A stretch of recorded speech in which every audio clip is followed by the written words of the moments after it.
What's the greatest misconception about Nirvana? About Nirvana? Yeah. That it was a bummer. Right. Because it wasn't always a bummer. There were times where it was so outrageously hilarious and fun. I was the quiet one in Nirvana. I was the drummer. But most of you don't know that I was the 5th drummer of Nirvana. How do you meet Kurt Cobain and form Nirvana with him? Although you were the 6th drummer in the band. Yeah, right? I came later. Why did they go through 5 other drummers before they came to find you? They were a funny band, you know. I think they hadn't really found the right drummer yet. You're out of the house, you're on the road with Scream, you and 2 high school buddies, and you're out on the West Coast, and you get an invitation to try out with this band Nirvana, which had already had an album out. They were a big deal, at least among musicians. The singer Buzz said, well, have you ever heard of Nirvana? And I said, of course. Nirvana had made a record that somehow successfully mixed classic rock and roll with dissonant punk rock. And it was brilliant. Buzz said, well, they're looking for a drummer, and they came to see you play a few weeks ago. And they said, if we could get a drummer like that, that's the drummer that we need. And I knew that if I were the drummer of this band, that it would be good. But going to the tryout means leaving your 2 best buddies who you went on this adventure with. That's a really hard choice for people. Yeah. You call your mother. What advice did she give you? Once again, Mom comes Mom through. comes I'm telling through. you, I mean, she is a constant in this. Yeah. This changed your life, this decision. It did. I didn't know what to do because I was at a crossroads. And I said, I'm torn. I don't know what to do. And she said, you know, sometimes in life, you have to do what's best for you.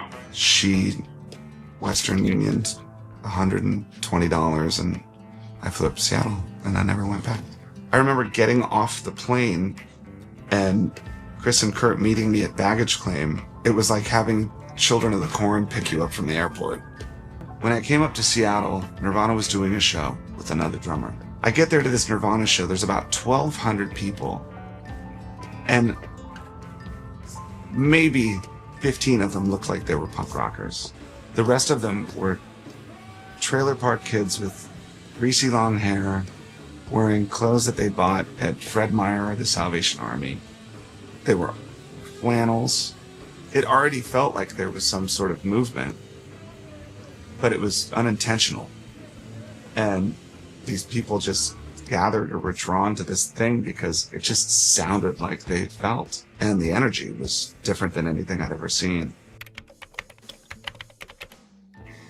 He wrote these really, really simple songs, and he's a great lyricist. His objective was really like make the song as catchy and memorable and simple as possible. Did he allow you any feedback in the writing process? I mean, here you are, a great songwriter. We wouldn't even talk about it. We would just go in the room and he'd start playing something and we'd just play along, and then it would become a song. We wouldn't say like, that chorus needs to be twice as long and in a different You key. wouldn't question him. So he was the leader of that band. The idea was not even to talk about music, to keep it as pure as possible. Did you ever say to Kurt, listen, I've got great songs? No. You would not do that. You never let him hear anything you wrote? He heard some, and he liked a couple of them. There were 2 that he really liked, he wanted to do, but he was afraid to ask me if he could change the lyric. And there was one time where I recorded something that I was really proud of. And I'm like, man, I recorded this song. I had a studio in my basement. I played it for Kurt, and he was really excited about it.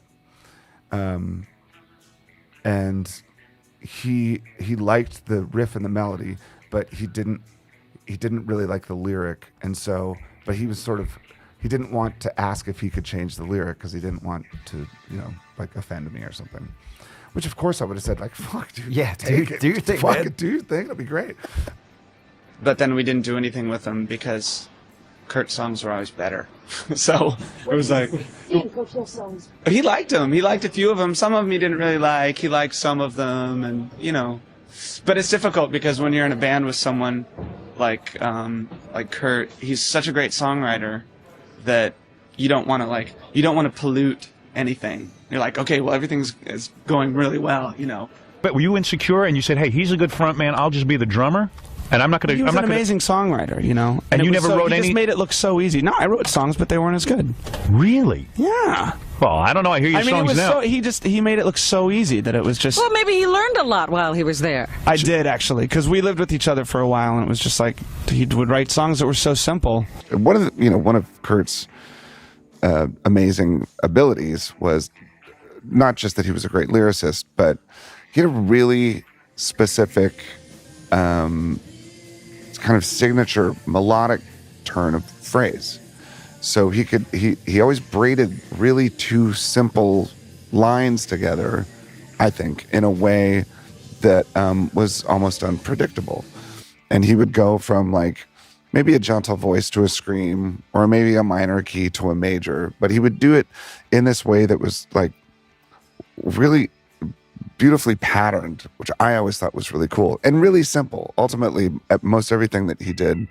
Did it frustrate you that Kurt Cobain had that much? I mean, here you are. You're a bit of a control freak. You have all of these songs inside of you. And then Kurt Cobain. Not describing you. How did you function in that band? It's great. But it's almost like being George Harrison. George Harrison had great songs. The Beatles made him only have one song on an album. Kurt wouldn't let you have but he was in a band with Lennon and McCartney, and I was in a band with Kurt. So it's that famous joke, like, "What's the last thing the drummer said before he got kicked out?" "I got a song I think we should play." Yeah, right. You know, you can't. And I was perfectly happy because I was like disco drumming. I was just going doosh dash doosh doosh dash. I was in a band with the greatest songwriter of our generation. And all I had to do was play the drums like it was the last day of my life. So I did.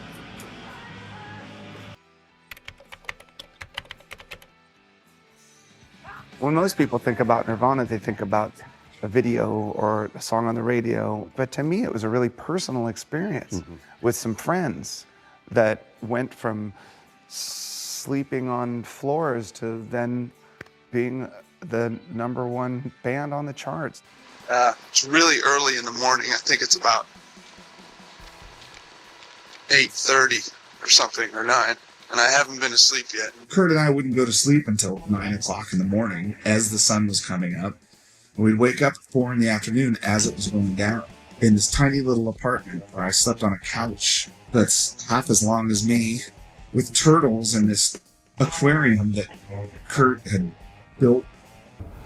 Kurt had an amazing sense of humor, and Chris Novoselic, if you've ever spent time with him, is one of the funniest people you've ever met. But it's just sort of like, it's kind of like living in a loud, distorted version of Monty Python. And so when it gets dark, it gets fucking dark. But when it's not, it's like fucking a flying hilarious. foot. Yeah, it's crazy. But yeah, I think most people imagine that it was just like, fuck, all the time. And it just wasn't. There were times that were really great. There's this one, we were on tour in Chicago, and Kurt had been chopping at my drums all tour, and my drums had holes in them. And they sounded like crap because there were holes in them. They didn't sound good. And I kept asking our tour manager, "Could I please get a new drum set?" And this is before we were playing big places, we were in clubs. He's like, "Let's wait another week." And he chopped more holes, and wait another week. And so finally I said to Kurt, it's at the Metro in Chicago, I said, "Hey man, at the end of the gig, we have to smash my drum set to splinters because I need a good one, a real one." The guitars, man, we spent half an hour breaking those drums. And we told the audience, we said, "You can go home, it's all good." And we're just gonna break all this. Yeah. The concert's over, so give us and then a the minute. next day, the drum place was closed. And I was just like, Oh my God. The thing that I loved so much about the underground punk rock music scene was its independence. And all of these people were doing it themselves. So there were no real big record companies. You would just, go to a studio down the street and pay a couple $100 and record a couple songs and then send that to the pressing plant, and they'd make some albums, and then you'd Xerox a copy for the cover and then stuff it in the sleeve and go sell it to the local record store and consign it. Like, it worked that way. We came from this underground punk rock scene where there really were no awards or ceremonies or trophies. It was all about doing it for real, and the reward was doing it right and doing it for real and sharing the community of music, helping other musicians. And I'm happy that I got to experience those few years in Seattle where the city just exploded. The experiences that I had at that age which is a really impressionable age, shaped so much about the person that I am now. And I would drive around the hills in Hollywood and try to imagine who lived in these houses, and what they did and how they got there. And having grown up in a house the size of a, milk truck, it's like I would look at these places and think like, God, I wonder what it's like. I wonder what it's like to survive comfortably doing something that you. We were so deep in the middle of it that it was hard to really foresee what was going to happen, or be any sort of judge of it. But our friends were all telling us, this is going to be huge. This is going to be huge. I'm like, really? You think so? This is going to be huge. So when you're young and you start playing music, you're just in love with the sound, and you're in love with the puzzle and the mystery and how to do it and learning to do it yourself, right? You're listening to top 40 radio. You're listening to these huge bands that have sold millions of records, and then as I became like a punk rock kid, the punk rock underground was kind of like ethically suffocating. You were conditioned to reject any sort of commerciality or conformity, any sort of like top 40 radio, things like that. Up until that point, it really was always living paycheck to paycheck to paycheck, right? And it was on tour, just trying to get to the next show without a flat tire, with enough gas in the thing. And we were just young, there wasn't a lot of introspection. It was like, wait, that stripper has a motorcycle. Can I borrow that for a second? And then you just like start driving around the Hollywood Hills, I think I was 20. Popular, like, what do you do? Like, how do you reconcile those two things, or how do you justify that? Because most musicians feel some sort of guilt. Like you said, you use the word sellout. Like, what happens when the songs that you've written are loved by everyone? I mean, do you run away from it because everyone loves it? Now you're a top 40 band and you've sold millions of records. How do you deal with that? A lot of people feel this sense of guilt or shame. Like, oh no, I'm too popular. Or, oh no, we've sold too many records. I didn't want the world to know about this little secret. The problem with Nirvana was that Kurt's songs were so good that we were raised in that scene where it was our secret. But then all of a sudden, we become one of them. Like, what do you do? Okay, now millions of people are singing your song. Nirvana's energy, in a strange way, was kind of like this bomb that was about to go off all the time. It was sort of like this thing that just seemed like it could pop at any moment. And that was the energy, and it was insular, and it was just like... And it's difficult. I mean, it's one of the things that really affected Nirvana. None of us ever thought that we were going to be this gigantic band. We were perfectly comfortable in our little corner of the underground, doing it the way we'd always done it. But unfortunately, Kurt's songs were so good that millions and millions of people connected to it. And so you could either see it as a blessing or a celebration, or you could see it as some sort of curse. I was living with my buddy Barrett in this room in the back of the house, knowing that I could have bought every house on the street, but I didn't want it to change, How did you do up there? I was the kid with long hair in my face behind drums that looked like washing machines, and I could walk in the front door of a Nirvana gig and not really get noticed. So I didn't have to suffer a lot of the pressures that Kurt did as the front man.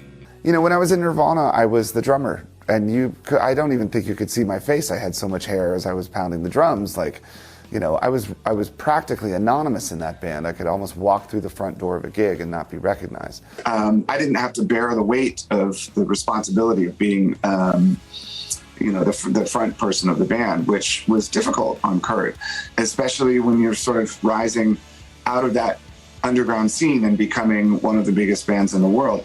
It's hard, so you have to kind of remind yourself of the reasons why you started in the first place. You have to remind yourself of the kid on the bedroom floor with the Beatles records, and that's the core. That's who you are. And if the world starts singing along with your songs, I think you have to appreciate that in a way. When your band becomes successful and popular as quickly as it happened to Nirvana. That's a really difficult path to navigate.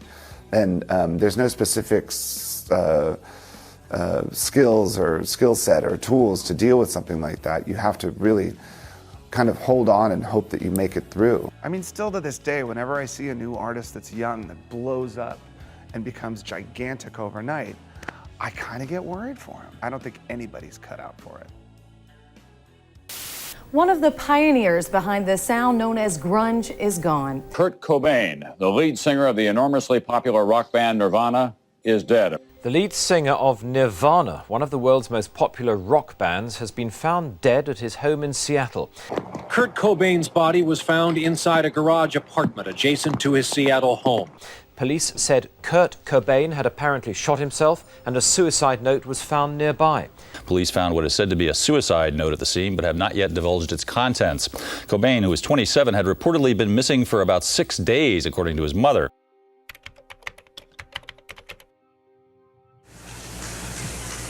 Nirvana, heart-shaped box.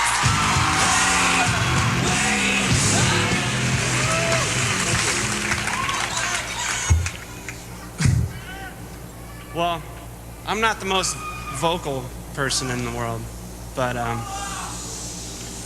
it'd be silly to say that it doesn't feel like there's something missing, and I think about Kurt every day, and I'd like to thank everybody for paying attention to our band.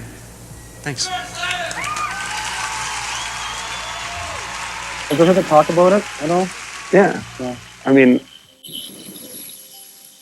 don't you think it would? Then why would you even ask?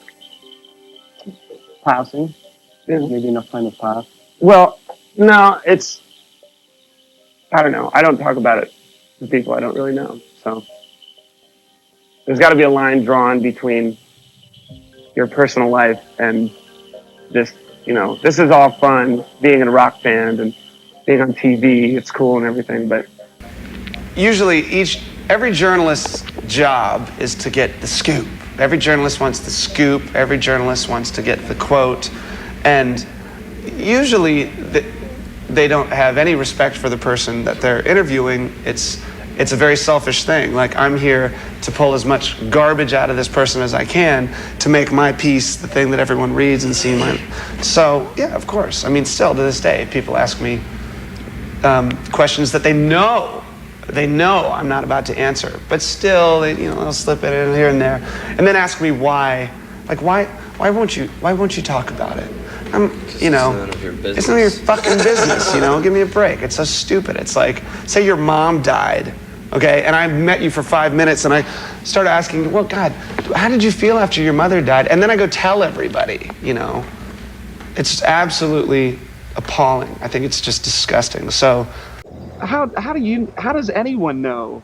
I mean, how does anyone know the way I feel, I mean, I don't sit around and speak in interviews about things that are really deep and personal. I mean, that's just nobody's business. I'm in a band, I play music, people jump around, and hey, that's fun. Rock and roll is like a circus, Look at you go in there and there's 8,000 people and 2 big screen TVs, and it's like, hey, this is the big top, This is the circus.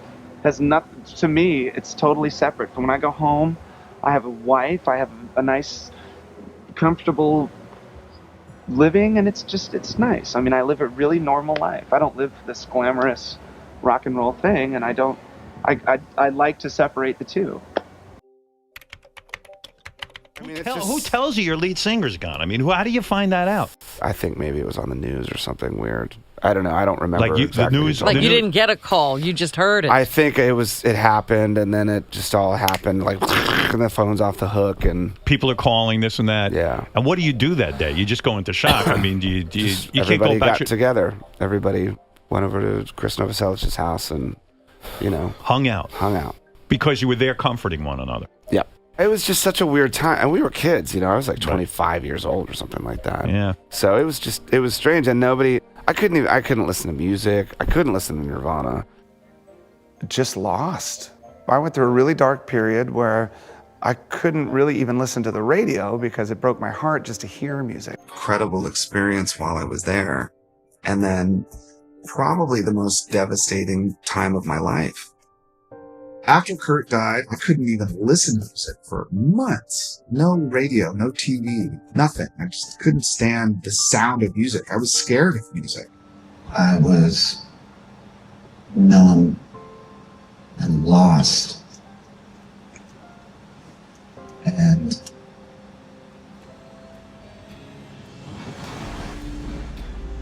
couldn't listen to music. I couldn't stand to hear someone else saying about their pain or their heartbreak or their joy. So I'd turn off the radio, I put my instruments away, because the music that I had devoted my life to had now betrayed me. Okay, but wait a second. When you hear that Kurt Cobain is dead, okay, that's it. It's over. The band is gone. Yes. Do you just sit there? Do you immediately get depressed and go, that's the end of my musical career? Well, yeah, I mean, what do you kind of freak out? It's like, what are you going to do? Right. First of all, it's somebody you know and somebody you love. And then you have to kind of sit around and do nothing. First of all, I didn't really have a plan, you know, like when everything's sort of turned upside down and shaken up like that, you just wake up every day thinking, who am I? Where am I? What am I doing? You know, I remember the day after Kurt died, how strange it felt to wake up knowing that he wasn't with us anymore.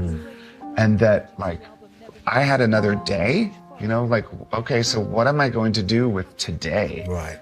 You know, when Kurt died, I remember the next day and thinking, I still get to live.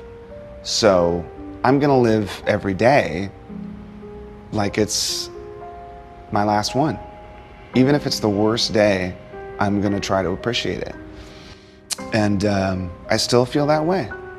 It was then that I started to realize, oh, okay, you have to do everything once again.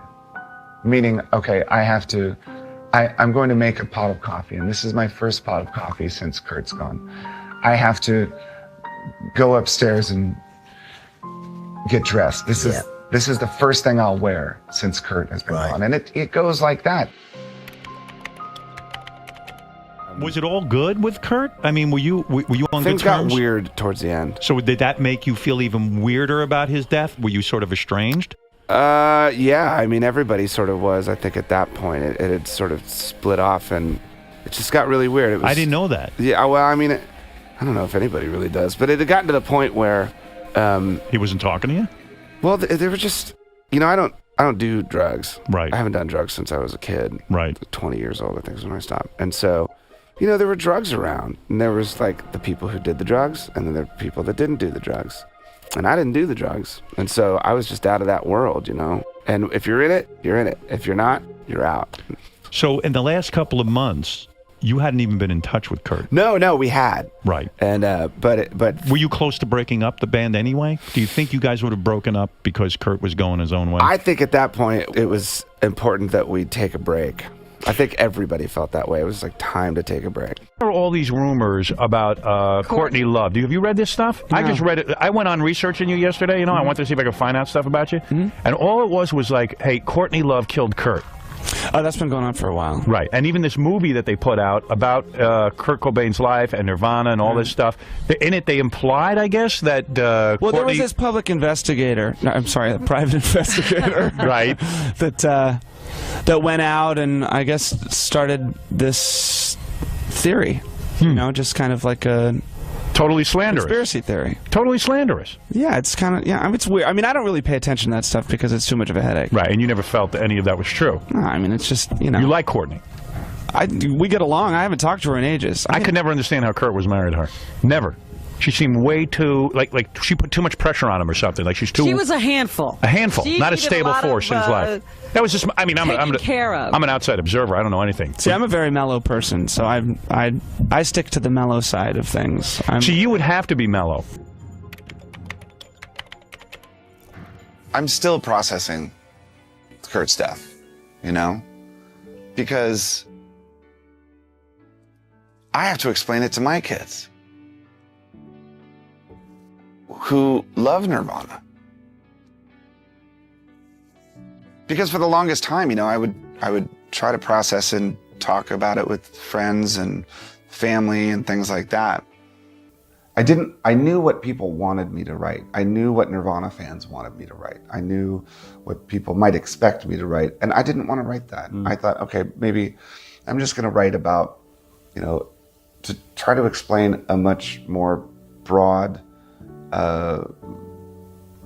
piece about loss and mourning, and how grief is determined or measured. Like, is it measured by time? Do you feel the loss of someone more if you've known them your entire life, or less if it's in such a short period of time? And I don't think time has anything to do with it. I think it has to do with the depth or the emotional relevance of that relationship. So it was the same with Kurt. Even though we knew each other for a much shorter period of time, the life that we lived in those 3.5 years, I mean, that was almost a lifetime in itself. And so much had changed, and we were young, and it was just this crazy turning point in our lives. And because of everything that had happened in that 3.5 years, it hurt more, you know. And to the idea that there's some people in life that you kind of emotionally prepare yourself to lose, you know, almost like a self-defense mechanism where you kind of build these walls around yourself to feel the pain a bit less when you lose them. But it never works, you know. It doesn't. It's not like some sort of vaccine that will make you immune to pain. It doesn't work that way.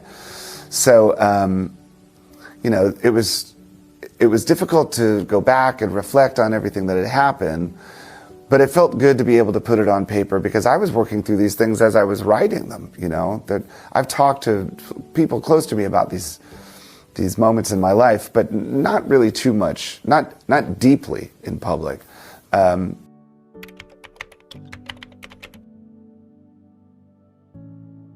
When you lose someone, especially in that way, there's just so many questions, you know, you're just left with this void and all of these questions. And I think it's important to rely on the moments that you had, good or bad, to use that lens instead of one that's been kind of focused years later. So one of the difficulties is that once Kurt died, everybody had to go back and parse through In Utero and read lyrics like they're tea leaves leading you somewhere. Yeah. And that feels like a recipe for incredible bullshit and misunderstanding.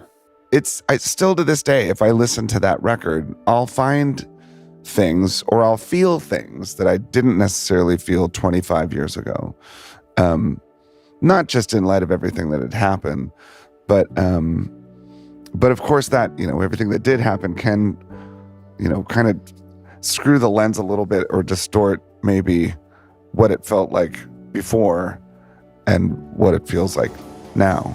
You said you don't remember him as a tortured genius, and I'm the same, but I don't remember my friend as someone that had all this angst. I remember her as someone I had a lot of fun with and someone I could douche around with and this really sweet girl. And you said the same about him. It's just, you know, and I think it's really important to crystallize those memories to almost own the legacy, isn't it? In your own head, if nothing else. Well, you know, hindsight can be a blurry lens, you know, like as much as sometimes you imagine that you find more clarity over time. Sometimes that's not always the case. And, you know, I think that when you lose someone, especially in that way, there's just so many questions, you know, you're just left with this void and all of these questions. And I think it's important to rely on the moments that you had, good or bad, to use that lens instead of one that's been kind of focused years later. So There are people out there that have opinions, strong opinions about who he was and what he meant and what you guys meant. And it must just seem surreal to you at times. Like, no, that was our friend. There was three of us. We were in a van together, and it has now become this IMAX projection on the world. When my kids sometime will ask me, let's say, my daughter Harper and I were driving in the car not long ago, 6 months ago, and a Nirvana song came on. And we don't listen to Nirvana at home. This Nirvana song comes on, she's singing along to the words. And I'm thinking, wow, that's weird. I've never heard her listen to a Nirvana song. How does she know a Nirvana song? And she says, she said, Dad, how old were you when you made this song? I said, God, I think I was like 22, maybe. She goes, oh, how old was Kurt? I said, I think he was maybe like 23, 24. She goes, what was he like? And I'd say, well, he was really nice. He was kind of shy, sometimes quiet, but he was cool. And she gets super pissed off. Yeah. But she says, well, he was shy. Was he shy around people that he knew or people that he didn't know? And I said, well, kind of a little bit of both. And she said, God, that's so strange that someone who feels shy like that could write these songs and sing them for everyone to hear and then stand on stage in front of 100,000 people and play them. I thought that was so cool because I think she wasn't looking so much at that other thing. Yep. She was looking at the person, right? And, after Nirvana was over, that curtain got sort of pulled away. It was hard to imagine, making music or joining a band because it was just too painful. So I honestly don't know what I did. It was months and months and months. I do remember at one point thinking, okay, I'm just going to go to Ireland. So I rented a car. I was driving around Ireland, lost. I have no idea where I am. And it felt good. It felt good to just disappear. It felt really good to be away from all of that and just to be alive in this beautiful place. And I was driving down the road and I saw a hitchhiker. Here I was in the middle of nowhere. And I saw Kurt's face looking right back at me. And it was in that moment that I thought, okay, I have to go home and get back to work because I'll never outrun this. Obviously, I was so blessed and honored to have been in that band, but I needed some continuation of life. Your musical career was over when Kurt was gone? Was that it? I knew that I could jump into a session with someone. Yeah, but you knew, but all of a sudden you go, hey, wait a second.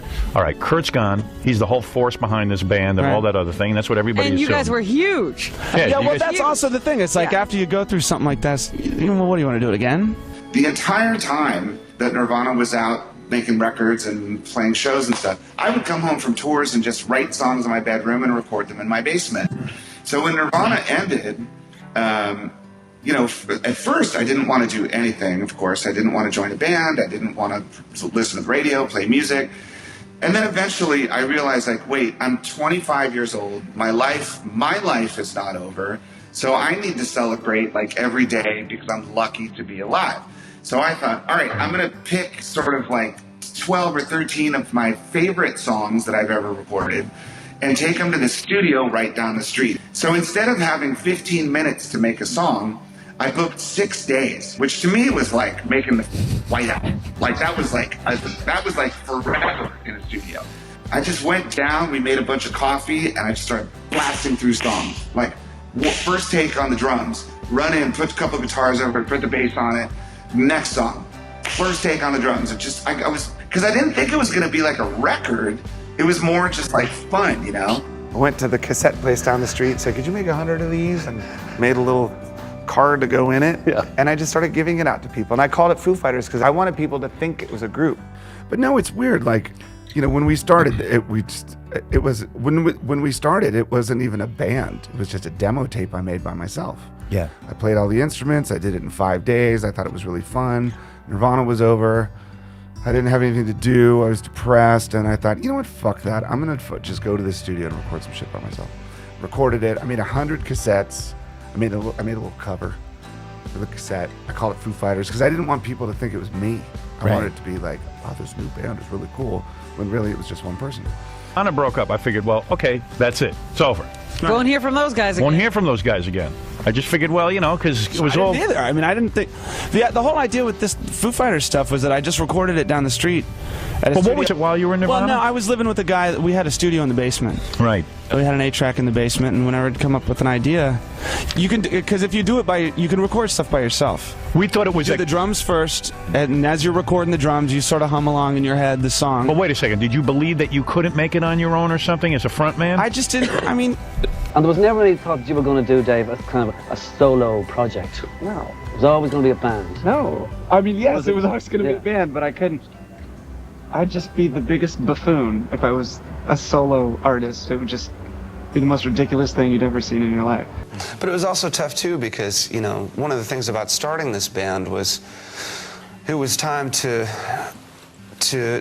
keep moving, you know? And after something like that happens, it's like you don't know how to recover from something like that. There's no textbook to help you through something as tragic and horrific as that. So and it's public. Well, yeah, and so it was just time to keep playing. You know, I'd been in bands a long time before that. I wasn't ready to give up music. You know, and there were times where I really felt like it. It was hard to listen to music, because I would just associate it with the death of a good friend of mine.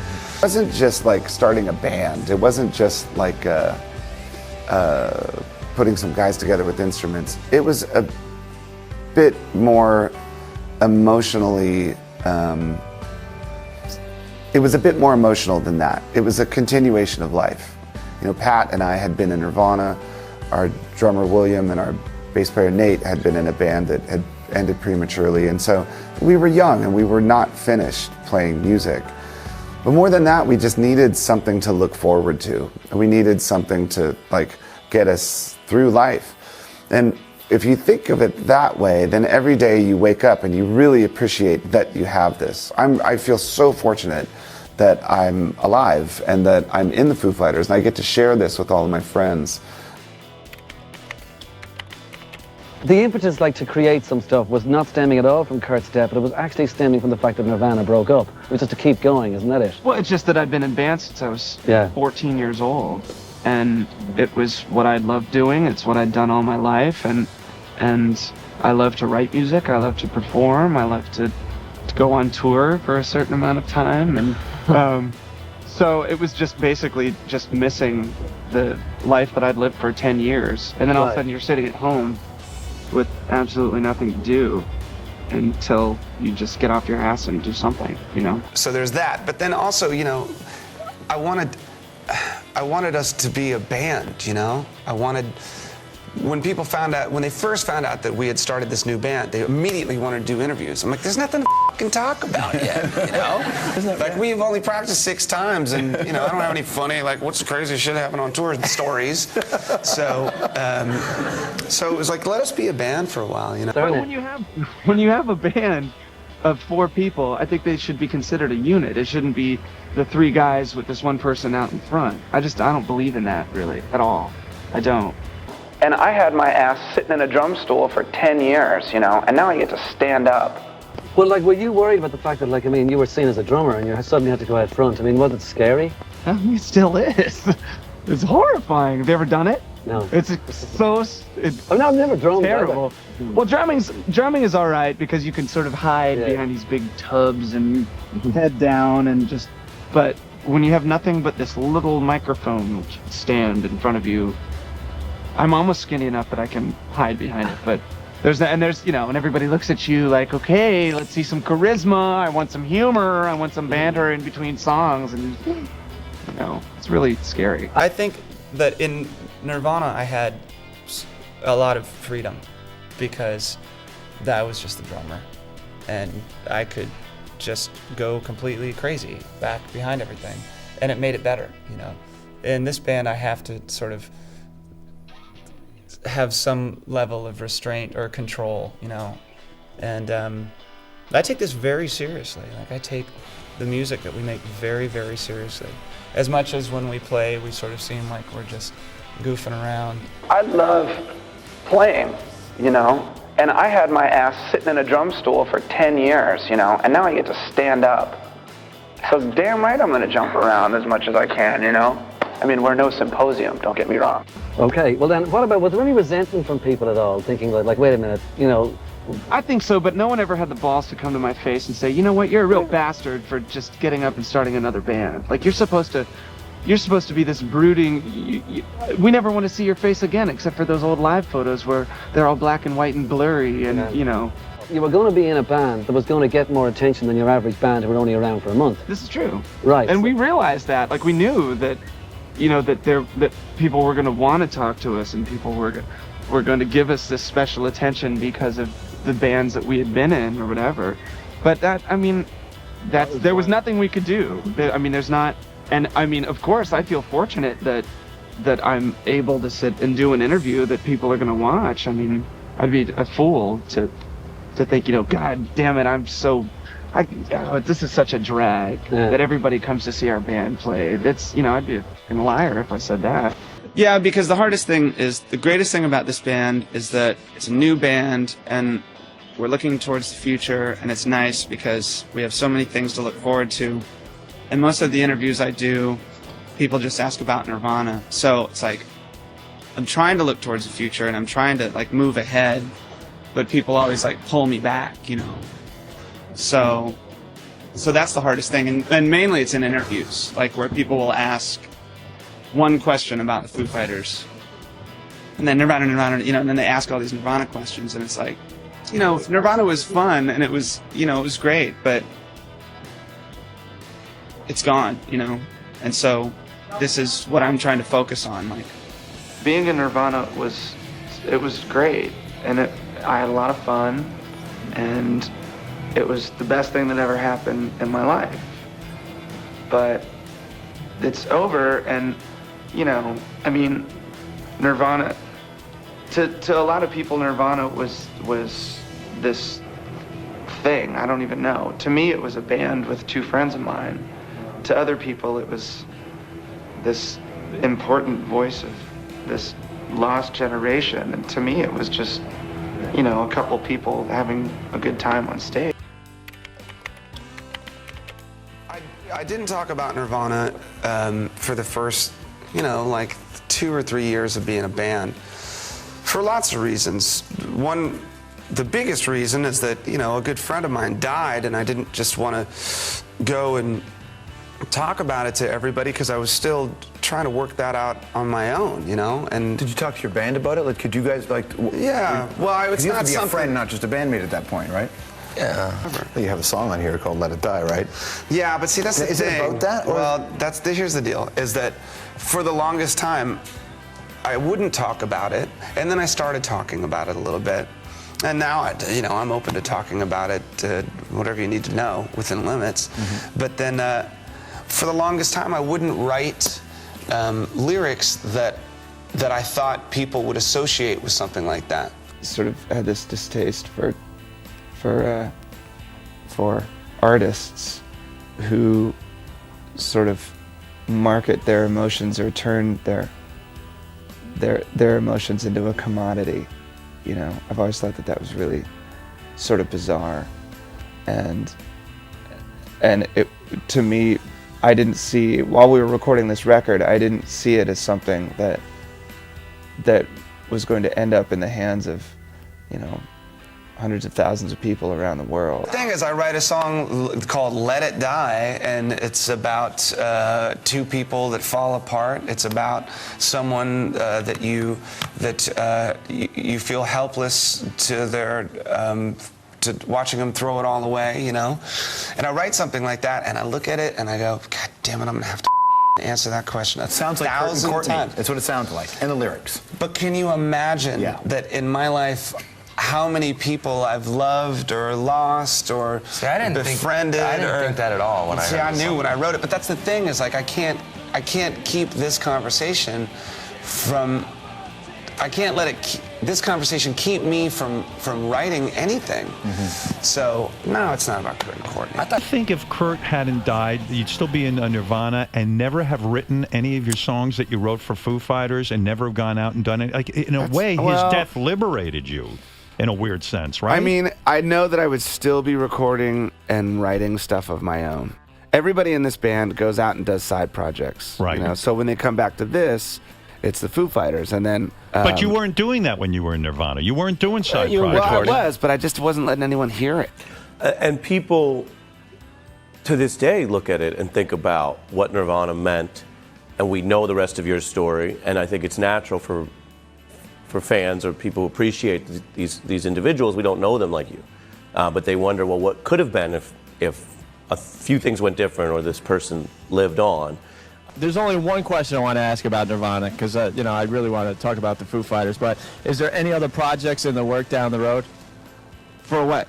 For Nirvana. Oh, for Nirvana. Yeah, because everyone is asking us. You got to ask Dave. I don't even really know. I know it's not on the top of your mind, but I don't know. I mean, I'm sure, of course, something else will come out someday. And there's some stuff that hasn't been released that was recorded, but there's really not much. We can't do the anthology trip because we only went to the studio like twice. Right. So and we used everything that we recorded pretty much. So there's only a couple of songs left, and someday they'll probably come out. Is it much more easier for you to talk with journalists about? I know that you are quite involved in the way that Nirvana is going to make a live and demos album soon. I don't know what the fuck. I think I mentioned in one interview, someone said, do you know if anyone's planning on releasing any more Nirvana stuff? And I said, probably. So then it comes out in the headlines like, Dave Grohl says Nirvana will release demos and blah, blah, blah, blah, blah, blah, blah. And it's just like, I don't know. I'm not the boss. I don't know if, to be perfectly honest, there's probably two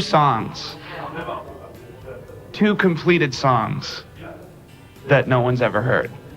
Like, that's it. Like, there's not like hundreds and thousands. I mean, we were only a band for like, 5 years or something? Only went to the studio like no, it's not like the Beatles anthology. So I honestly don't know, but I'm sure that in time, some more stuff will come out. Yeah. That's not a guarantee, but I'm sure that it will,